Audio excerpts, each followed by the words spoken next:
To put something of intentionally and habit of liberally, or to be slow or late about doing something that should be done. The definition comes from the Merriam-Webster Dictionary, and I am the biggest procrastinator. My day is a big procrastination.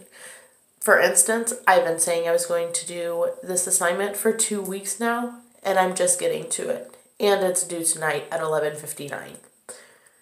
Today I want to convince you that procrastination is not necessarily a bad thing. For some, it's beneficial.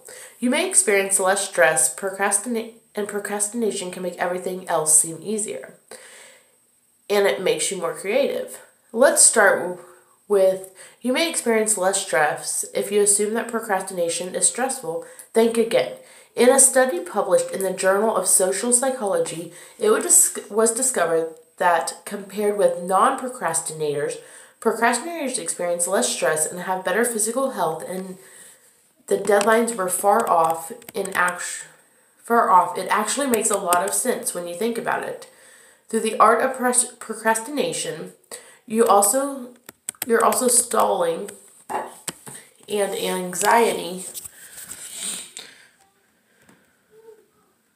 or less,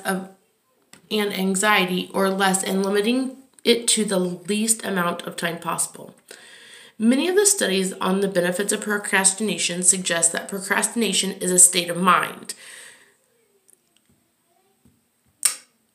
and can be beneficial. This is because those who don't often procrastinate impose deadlines on themselves about things they have to get done. This often results in them never having time when they don't have something to do.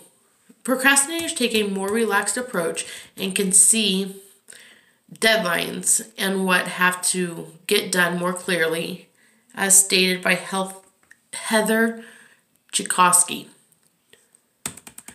Too often is procrastination associated with stereotypical slackers who are too lazy to do work before the last minute, however.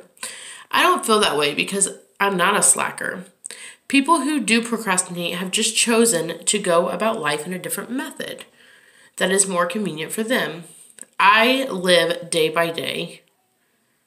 I have children. I procrastinate quite a bit.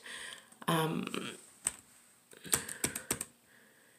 short-term situations feel less stressful to me.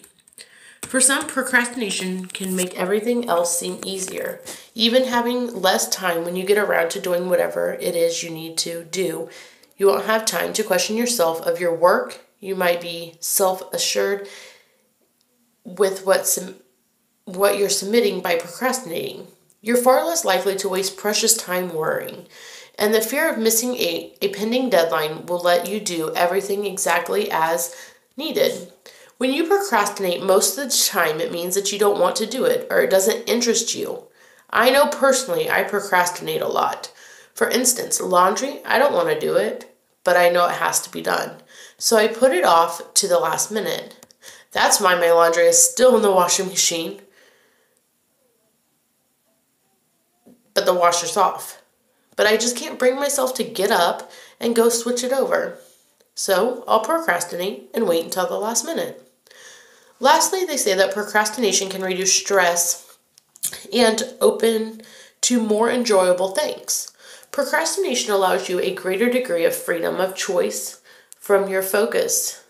With your focus, does it make you happy to miss out on things? You really want to do it, of course, and not in procrastinating means that you get to enjoy something today and you can still complete whatever is required of you before it has to be done, even if it's just hours or minutes, before you still accomplish what you set out to do. And you'll have more fun in the meantime. Now, procrastination can reduce anxiety. The degree of which putting something off can reduce anxiety and is dependent on how anxious you are about that task itself and how anxious you are about procrastinations. We often put things we really don't want to do, makes us uncomfortable or anxious or even afraid. If you take the time to mentally prepare yourself and tackle it when you're ready, you can reduce your overall anxiety about the task, as cited by Larry King, October 4th, 2016, with the 7 surprising benefits of being a procrastinator. For me, I do have anxiety, so putting things off until the last minute or putting things off until I want to do them is somewhat beneficial to me. I don't get scared or afraid that I'm going to not do good enough or not to be up to the standards. So I procrastinate and do it thinking I can make it better. Procrastination for me has been beneficial. I don't believe that it has harmed anything in my life, and I know that it might be last minute, but I always get things done. So to think about procrastination being less stressful, it can make everything else seem easy, and procrastination can open up to more enjoyable things and even reduce anxiety.